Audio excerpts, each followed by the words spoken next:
Welcome, everybody, to the City Club of Chicago, our Be in the Room podcast. You are in the room. We're in the Blue Room today from the Chicago Firehouse Restaurant during convention week. And I'm Dan Gibbons, and I'm so excited to be joined here by Cecilia Cuff, the owner of Bronzeville Winery. Welcome to City Club. Thank you. I'm a big fan, and I'm glad to be on with you today. Well, we're so as we learn how to do this and we launch our podcast, we've been talking to some amazing people about, some are locals, some are national figures that have been coming and going over the course of the week.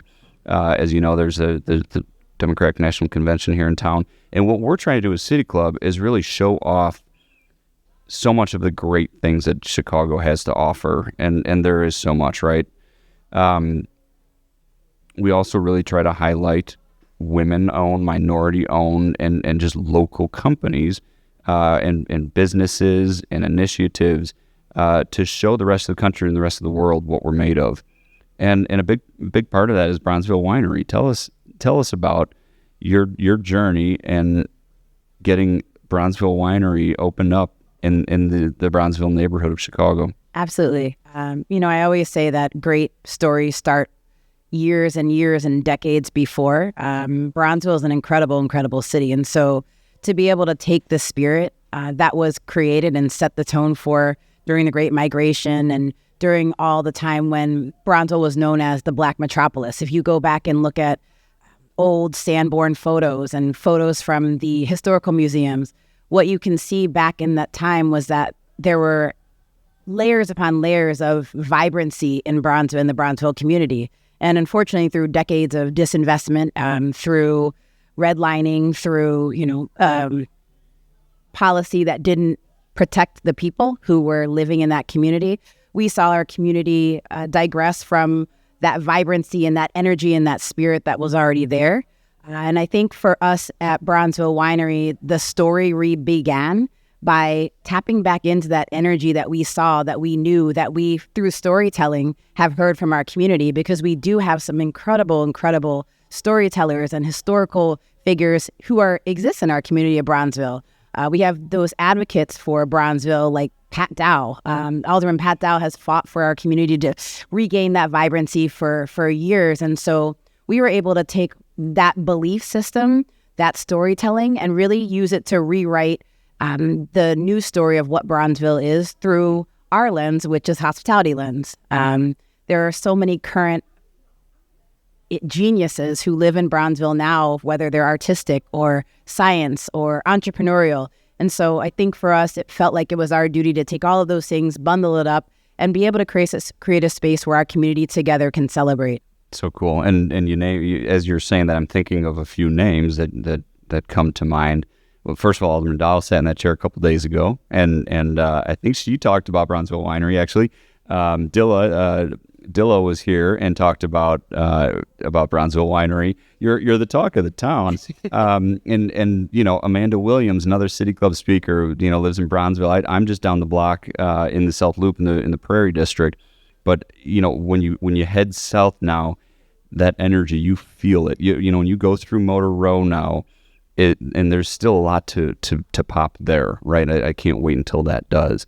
But you go South Motor Row into Bronzeville, you feel that energy, and you see those old bones and those amazing old buildings, and you can just feel what used to happen, and what you're doing to bring that back is so cool for Chicago. So thanks for all those efforts. Absolutely. Yeah, it's been fun to see. And if you had some advice for people who, you said it took you years for this to come to fruition. I'm sure there's plenty of times along the line when you just said enough. I don't know if maybe it's the buildings department of the city or getting a license or who knows. If you were to give advice to somebody that's working on a project like that, what would it be? I think that my biggest advice for people, and it actually came, somebody mentioned this the other day, is that we're built for moments like this. You have to at some point tap into your inner drive. And if it's not something that you feel passionate about, if it's just a job, you're not going to get there. I know every day that what I'm doing in hospitality development is my mission. And so I didn't open a space to create a space that was pretty or to create another restaurant in the tapestry of the city of Chicago. I created a space that would create jobs, that would create economic impact for my community and my neighbors. And most importantly, to be able to create a space that changed the narrative of the block that I'm on. When people think of 44th and Cottage Grove, I don't want them to think of what they've seen on the news because the news decided to choose certain stories to write about. I want them to think about the feeling that they felt through hospitality when they went to a restaurant that just won 2024 Jean Banchet Awards of Best Hospitality in the entire city of Chicago. I want them to think about the beautiful foliage where I have draped the outside of Bronzeville Winery to make you feel like you're in a tropical paradise. You might not be in a tropical paradise, but for the months that after we set our patio, people walk outside in their community and they're proud of this beautiful foliage that is, plants and green, and people take pictures. Those aren't the pictures that we're used to seeing from coming out of our community. And so it was important for us to be able to use those narratives to reshape the way that people think about Bronzeville and think about 44th and Cottage Grove. And certainly, like you said, you didn't think of that. I mean, I remember back in, it's 43rd and more so 43rd and Martin Luther King, the old checkerboard lounge. Did you ever go there growing up? I don't think that was. I wasn't. I'm just going to say it right here. I wasn't. I had strict parents too. Yeah, me too. They didn't know. Now they're going to be listening to the podcast. How about music in that area? I mean, that was such a legendary place, right? And again, connecting sort of South Loop and Motor Row and to Bronzeville. The history of music in that area is so deep and so amazing. Have you factored music in at Bronzeville Winery, and is there more that you think you could do there to really capture that spirit of the history of that music and the future of music that coming out of Chicago? Absolutely. I think part of the reason for Bronzeville Winery is thinking about where the ownership lies, and that's where our value systems lie. I have an incredible business partner who I've known for 25 years, Eric Williams. Eric, yeah. He owns the Silver Room, and so I actually used to live across the street, this is where the story started. I used to live across the street from the old Silver Room. The first bar that I designed was on Milwaukee Avenue. I lived across the street when Silver Room was in Milwaukee Avenue, and I would always see Eric from afar, and we remained friends for years. And so when he had the idea and the concept to have a restaurant concept, he reached out to me and we were just talking through it. And so, I had been designing restaurants and hotels and resorts for the last 20 years. And so from that, was really able to take all of those lessons I had learned, the things that I had seen, the best of the best, and to be able to bring that back to Bronzeville. And so the heart of our arts and culture really does lie in a lot of what Eric's value system are. When you think about the Silver Room, you think about the Silver Room Block Party, and the incredible music and the Dwayne Powells and all of those incredible musicians that have played. And so for us, that actually appoints a lot of what that vibe or what that feeling is for Bronzeville Winery. We do have live jazz every Wednesday evening. So last night we had an incredible pianist who had played with the Temptations. We had an incredible drummer who came by way of the Guitars Over Guns and Haven Studios right down the street on King. So, I think for us, a daily existence of what does that music look like in our space is really important. So Wednesdays, we have live music. Every day we'll either have a DJ or a curated playlist. I think Dwayne Powell will play this Friday evening. But almost every day you can catch live music at Bronzeville Winery. Very cool. And by the way, here in the Blue Room for our City Club Hub, we have also partnered with the Beverly Phono Mart, who put together some amazing records of different Chicago music. I think we're listening to Mavis Staples right now. But another local, minority-owned business that's doing really cool things, Beverly Phono Mart, and Chantal is actually a DJ as well. So we partner with them to hear some of this that you've got going on the bat. When is Chantal playing at Bronzeville Winery? We're gonna make that connection. we're gonna do that. We're gonna get Ida's ice cream over there. That's as part of what we're doing with City Club and identifying this next generation of leaders. It is CEOs of big corporations, but it's people making a difference, and that is who is going to lead this city forward. And it's people like you, it's people like Ida Nelson, it's people like Mallory and Chantal that are doing these things, starting businesses. They're putting themselves out there and making, like you said, employing people, making lives better, helping family, having places to go that are fun, and just bring this city back to where the amazing history, like you mentioned, especially in Bronzeville. Anyway, thank you, and I just want to mention that because we do love to lift up these folks that are doing amazing things. So anyway, thank you for that. Now let's talk about wine for a minute, because we hit the music, we hit the history. It's a winery, right?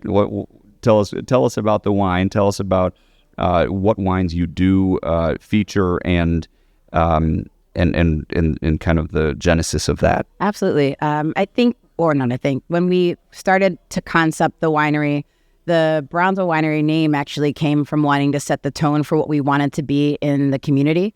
We didn't want to be a bar. We didn't want to be just a restaurant. We wanted to be a holistic experience. So the wine program is led by Derek C. Westbrook, who's one of the most incredible sommeliers I've ever met.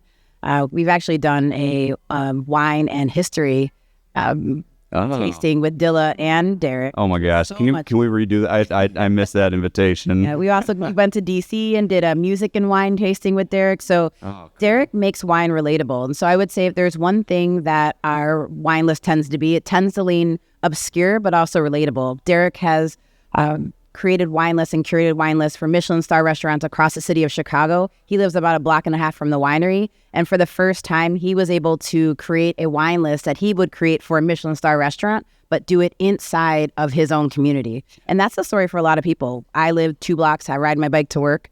My employees probably aren't really excited that I'm always there. Most of our employees walk or ride their bikes to work. And so for us, it was really important, again, for us to create an experience that felt like you were downtown, felt like you were in Paris, felt like you were in these other communities and in a space that was in our own community. So our wine list, I would say, if I had to think of 2 words, it would be obscure. But also, I think we look to trying to highlight on our entire beverage list minority, local, and female makers. So the same with, knowing where almost every single thing in our restaurant was made, from the chairs and tables to the art on the walls being from the South Side. The same thing goes with our beverage list. So we know a majority, I think 70% of our wine, beer, and spirit list is actually female, minority, or locally owned. So everything from 18th Street, Drew lives in Hyde Park, to the guys from Funky Town, who are absolutely awesome. If you haven't met the guys from Funky Town, they've got some projects coming up too. Add that to our list. They've got incredible beers. They're very, very awarded. To Aslina, it's just a beautiful. It's actually my favorite wine right now. South African Sasane, that she will be here, I think, in 3 weeks from South Africa. But she was the first Black female winemaker in South Africa. So when she came to the United States, I think Bronzeville Winery was her first stop. And so when she walked through the doors, we had a wine dinner for her to present her to Chicago. And when she walked through the doors, she was moved so much, not so much because of where she was, but mostly because when she opened the doors, she didn't expect to feel an energy or to see a room that was reflective of her experience in life as a Black woman. And again, it's those types of stories of having her be able to express her journey in winemaking. That's what makes our wine so meaningful in the stories. Yeah. Everything is it's so neat. Everything you're saying, there's meaning behind a chair. I mean, it sounds like you're so intentional about picking out everything, and it looks amazing. We can't wait. So one thing I do want to talk about is, and we've been talking about this for a while, is doing a field trip, a city club field trip. So we need to think about that. And I love the idea. Maybe we mix in a little music history. Maybe we mix in a little history with Dilla, and let's put together. Dilla sat in that chair yesterday, and like I said, we were talking about it. So I think we need to make that happen. Does everybody agree? I think we've got a critical mass here, and we'll be reaching out to come and visit and see all this firsthand. We know how to put on a show. So I've heard. Yeah. Questions about your wine list too. Oh, and Omar's got questions about the wine list. And we are very participatory here at the City Club. If anyone does have a question, we do have an open mic. If anyone does have a specific question, you are welcome to. What about the sanctuary? It'll like something. The sanctuaries. That can be a stop on the field trip. So a few weeks ago, we, after 3 years of design, launched a green third space on 47th and Cottage 47th and King Drive, right across from Peaches, which also delicious. So we opened it will be a multi-use, multi-generational space, and it's just open space. And so for many decades, an empty city lot sat there on 47th and King, and collected Crown Royal bottles. People would run through it. Somebody on my team remembers running through it for years to get to school every day. And so we reconcepted, what could a city lot be? What could an empty city lot be if it created joy? So we launched on August 6th. So we just had a ribbon cutting with Commissioner Sierra Boatwright. She's amazing. She's incredible. We are so lucky to have her in office, and Mayor Brandon Johnson. And so we really are resting on 4 pillars of sort of economic stimulation. One being arts and culture, another being entrepreneurship and innovation, sports and recreation, as well as integrative wellness. And so we'll have yoga classes and movies in the park and book reading with kids and girls roller skating and skateboarding. A lot of different arts and culture programming. And so I've been able to work with a few different community partners. Makafwe CRC from Fortune House. If you haven't been there, that's an incredible space in Bronzeville, right down the street from Bronzeville Winery. Na Create and Black Girl Shred, who does such great work with young Black women focused on all-wheel sort of sports. Integrative Wellness, which we're working with a host of different community partners to provide wellness training for our community. And then I, by trade, am leading up all the innovation and innovation and entrepreneurship. So farmers markets on Sunday, we've got a Bronzeville farmers market. So again, I designed. Do you sleep? No, not at all. I designed the space for about 3 years. We work with Future Firm Architecture, who I've done a few different projects with, and we created a space that really wanted to emulate the joy of the community, but more so create that foot traffic and that reason to take the green line, get off there, jump into a yoga class, and then go over to Peaches or go to any of the delicious Euro spots that are on that block after seeing a movie in the park. Or there are suit shops, and there's a host of different things in that corridor. And what I want to see is, and we're actually doing a case study on it, is from an economic stimulation standpoint, when you activate empty space, how does that affect the businesses around it? And so that this really is a case study to allow us to convince the city of Chicago to allow us to keep doing this all over the city over and over again, but more so to use Chicago as a model to say, we've invested in this corridor by activating this third space. And as a result, we've seen this dollar amount increase in businesses, this more entrepreneurship, and most importantly, this much more safety for the community. And so, again, that is the newest project. Let us help you. Let City Club help share that message, because like you said, ask the city needs to be a part of it. They have been a partner in this. Absolutely. And we are willing to help push that. What you're doing is changing your block, your neighborhood, and now realizing this can happen all over the city and really make a difference. So please let's talk about this again. Let's have you back if you're willing. We can have a program around this at City Club and really share this wide. We'll share this podcast, of course, and hope that we can do more. Let's come and visit. We are so appreciative not only of you joining us today and your time with us, but all these great efforts to really change the face of our wonderful city. I also want to make an affogato with the Ida's ice cream with some cream sherry on top of it. Oh, okay. Yeah. Now we're talking. Can we call it the City Club? I mean, we got to, it all started here. All right? Okay. You heard it here first, folks, at the City Club of Chicago. Cecilia Cuff, it really has been incredible to have you here today. You're inspiring. I hope you understand that what you do inspires especially young women, right? Young Black women and young entrepreneurs. Look at you. You are a role model. You're doing amazing things. Like women too. Thank you. Thank you for all of that. Thank you for being here at the City Club of Chicago in partnership with WVON Radio and the U.S. Conference of Mayors here during Convention Week at the Chicago Firehouse Restaurant. Thanks so much for joining us. Thank you for having me.